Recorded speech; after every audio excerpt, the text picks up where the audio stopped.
नमस्ते विद्यार्थियों। आज के इस विशेष व्याकरण विश्लेषण में आप सभी का बहुत बहुत स्वागत है।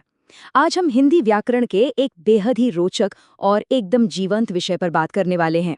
एक शांत और एकाग्र मन के साथ चलिए हम भाषा की उस खूबसूरती को समझते हैं जो हमारी एकदम से उभरने वाली भावनाओं को सीधे शब्दों में पिरो देती है।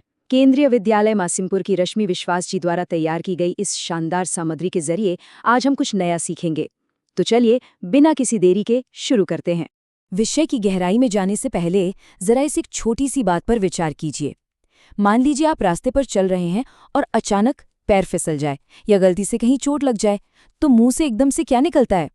बिना सोचे समझे, बिना किसी तैयारी के हमारे होंठों से उई माँ, ओह या हाय जैसे शब्द फिसल ही जाते हैं, है ना? इन शब्दों को बोलने के लिए हमें व्याकरण की कोई भारी भरकम किताब नहीं खोलनी पड़ती। ये तो सीधे हमारे हृदय से, हमारी भावनाओं से निकलते हैं। और बस यही हमारे आज के विश्लेषण का मुख्य विषय है। आज के हमारे इस सफर में हम क्या क्या देखने वाले हैं? बहुत ही सुव्यवस्थित तरीके से हम पहले इसका परिचय और नियम समझेंगे, फिर इसके मुख्य प्रकारों और हमारी रोजमर्रा की जिंदगी में इनके उपयोग को जानेंगे। अंत में एक तुलनात्मक सारांश होगा और हाँ, एक बहुत ही मजेदार प्रश्नोत्तरी भी होगी। तो आइए सबसे पहले इसके परिचय और उस एक खास नियम की बात करते हैं जो कभी नहीं बदलता। तो आखिर ये विस्मयादि बोधक अव्यय होते क्या हैं? देखिए, विस्मय का मतलब होता है आश्चर्य या हैरानी, और आदि का अर्थ है अन्य भाव, यानी वो शब्द जो हमारे मन में एकदम से उठने वाले हर्ष, शोक, घृणा या डर जैसे भावों को प्रकट करते हैं, उन्हें ही हम विस्मयादि बोधक कहते हैं। मजेदार बात यह है कि इन शब्दों का वाक्य के बाकी शब्दों से कोई सीधा व्याकरणिक संबंध नहीं होता। ये बस हमारी भावनाओं का एक स्वतंत्र विस्फोट होते हैं। और हाँ, एक सबसे जरूरी पहचान, इन शब्दों के तुरंत बाद हमेशा एक विशेष चिन्ह लगाया जाता है, एक खड़ी रेखा और उसके ठीक नीचे एक बिंदु, जिसे हम विस्मयादि बोधक चिन्ह कहते हैं। अब एक नियम जो एकदम पत्थर की लकीर है, इन्हें अविकारी शब्द कहा जाता है। अविकारी यानी जिसमें कभी कोई विकार या बदलाव न आए। इसका सीधा सा मतलब यह है कि बोलने वाले का लिंग चाहे स्त्रीलिंग हो या पुल्लिंग, वचन एक वचन हो या बहुवचन, या फिर कारक कोई भी हो, ये शब्द टस से मस नहीं होते। उदाहरण के लिए, अगर एक लड़का खुश होता है तो भी वो वाह ही कहेगा, और अगर एक लड़की खुश होती है तो उसके मुंह से भी वाह ही निकलेगा। परिस्थितियां कैसी भी हों, इनका रूप बिल्कुल अटल रहता है। चलिए अब आगे बढ़ते हैं और इनके मुख्य प्रकारों और हमारी आम बोलचाल में छिपे इनके अर्थों को समझते हैं। सबसे पहला और सबसे प्यारा भाव है हर्ष बोधक। हर्ष का अर्थ होता है अत्यधिक खुशी या उल्लास। जब हम कोई बहुत अच्छी खबर सुनते हैं, कोई सफलता मिलती है या मन अचानक किसी बात से गदगद हो जाता है, तब ये शब्द हमारे मुख से छलक पड़ते हैं। इसके मुख्य शब्द हैं वाह, आहा, शाबाश या धन्य। सच कहूं तो ये शब्द हमारी आत्मा की खुशी को एक आवाज दे देते हैं। आइए इसे अपने रोजमर्रा के जीवन से जोड़कर देखते हैं। कल्पना कीजिए, गर्मा गर्म आपकी पसंद का कोई बेहद स्वादिष्ट व्यंजन आपके सामने आए और आप उसका पहला निवाला लें, तो क्या निकलेगा मुंह से? वाह, ये व्यंजन तो बहुत स्वादिष्ट है ना?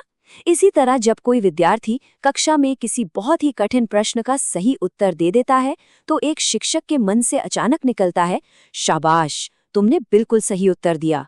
यहाँ ये वाह और शाबाश हमारी खुशी को कितनी सुंदरता से व्यक्त कर रहे हैं। लेकिन जीवन में केवल धूप तो नहीं होती, कभी कभी छाँव और दुख भी होता है। तो दूसरा प्रकार है शोक बोधक। शोक का अर्थ है दुख, पीड़ा या किसी बात का गहरा अफसोस। जब मन को अचानक कोई गहरी चोट पहुंचती है या कोई बहुत बुरी खबर सुनने को मिलती है, तब हम इन शब्दों का सहारा लेते हैं, जैसे ओह, हाय या त्राही त्राही। ये छोटे छोटे शब्द हमारे भीतर के दर्द और हमारी संवेदना को एक स्वर दे देते हैं। इन वाक्यों के माध्यम से इस भावना को महसूस कीजिए। मान लीजिए किसी का कोई नुकसान हो गया हो, तो हम बड़ी ही सहानुभूति से कहते हैं, ओह, मुझे ये सुनकर बहुत खेद हुआ। या फिर किसी बहुत ही गहरे दुख के समय, जैसे हाय, मेरे दादाजी चल बसे। ऐसे समय में ओह और हाय जैसे शब्द हृदय की उस गहरी पीड़ा को बिना किसी लंबी चौड़ी व्याख्या के सीधे सुनने वाले के दिल तक पहुंचा देते हैं। अब आते हैं तीसरे प्रकार पर, विस्मय बोधक। विस्मय का सीधा सा अर्थ है आश्चर्य या अचरज। जब हम कुछ ऐसा देखते या सुनते हैं जिसकी हमने दूर दूर तक उम्मीद नहीं की होती, तब हम एकदम हैरान रह जाते हैं। ऐसे भावों को प्रकट करने के लिए जो शब्द मुंह से निकलते हैं वे हैं अरे, क्या, सच या ओहो। ये शब्द हमारे अविश्वास या हमारी एकदम से हुई हैरानी को तुरंत दिखा देते हैं।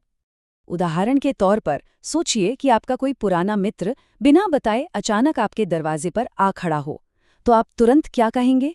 अरे, तुम गांव से कब आए? या मान लीजिए कोई ऐसा व्यक्ति परीक्षा में पास हो जाए जिसे किसी को कोई उम्मीद ही ना हो, तो अनायास ही निकलता है, क्या वो सच में सफल हो गया? यहाँ अरे और क्या शब्द उस अचानक हुए आश्चर्य का एकदम सटीक और स्वाभाविक चित्रण कर रहे हैं। अब हम बात करेंगे एक थोड़े अलग भाव की, यानी तिरस्कार बोधक शब्दों की। तिरस्कार का मतलब होता है किसी चीज को नकारना, उससे घृणा करना या उसे खुद से दूर धकेलना। जब हमें कोई चीज बहुत गंदी, अनुचित या बुरी लगती है, तब हम इन शब्दों का उपयोग करते हैं। इसके लिए मुख्य रूप से छी, धत, हट या धिक्कार जैसे थोड़े तीखे शब्दों का प्रयोग किया जाता है। हमारी आम बातचीत में ये कैसे दिखते हैं, जरा इन पर ध्यान दें। अगर कोई किसी बहुत ही गंदे या बदबूदार स्थान पर पहुंच जाए, तो स्वाभाविक रूप से मुंह से निकलता है, छी, यह जगह कितनी गंदी है। या फिर यदि कोई बहुत ही अनुचित या गलत बात कह दे, तो उसे टोकते हुए हम कहते हैं, धत, हम यहाँ ऐसी बातें नहीं करते।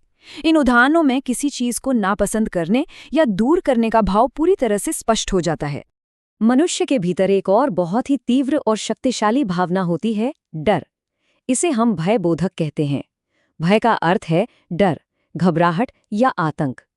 जब अचानक कोई बहुत बड़ा खतरा सामने आ जाए, तो हमारे बचाव के लिए एक सहज, पैदाइशी प्रतिक्रिया के रूप में जो शब्द निकलते हैं, वे भय बोधक होते हैं। इनमें सबसे ज्यादा उपयोग होने वाले शब्द हैं बाप रे बाप, हाय और ओई माँ। जरा इन स्थितियों की कल्पना कीजिए। आप शांति से किसी पगडंडी पर चल रहे हों और अचानक एक विशाल सांप फन काढ़े सामने आ जाए, तो व्यक्ति डर कर चीखते हुए कहेगा, बाप रे बाप, वो सांप कितना बड़ा है। या फिर डॉक्टर के पास इंजेक्शन लगवाते समय दर्द के मारे एकदम से आवाज आती है, ओई माँ, बहुत जोर से दर्द हो रहा है। ये शब्द उस अचानक पैदा हुए डर और घबराहट को बहुत ही सजीव और वास्तविक बना देते हैं। चलिए, अब तक हमने जो कुछ भी गहराई से समझा है, उसे एक साथ रखकर एक तुलनात्मक सारांश के रूप में देखते हैं। ये जो तुलना हम कर रहे हैं, ये दरअसल इस पूरे विश्लेषण का निचोड़ है। एक तरफ हमारे मन की अलग अलग भावनाएं हैं और दूसरी तरफ उनके लिए बने एकदम सटीक शब्द। खुशी के लिए हमारे पास है वाह और शाबाश, दुख जताने के लिए है हाय और ओहो, आश्चर्य के लिए अरे और क्या, घृणा या तिरस्कार के लिए छी और धत, और अंत में डर के लिए बाप रे और उई माँ। ये कितनी शानदार बात है ना, कि कैसे हर एक मानवीय भावना के लिए हमारी भाषा ने हमें एक बिल्कुल सटीक और कभी न बदलने वाला शब्द दिया है। अब समय है हमारे सीखे हुए ज्ञान को थोड़ा परखने का। तैयार हो जाइए हमारी छोटी सी प्रश्नोत्तरी के लिए।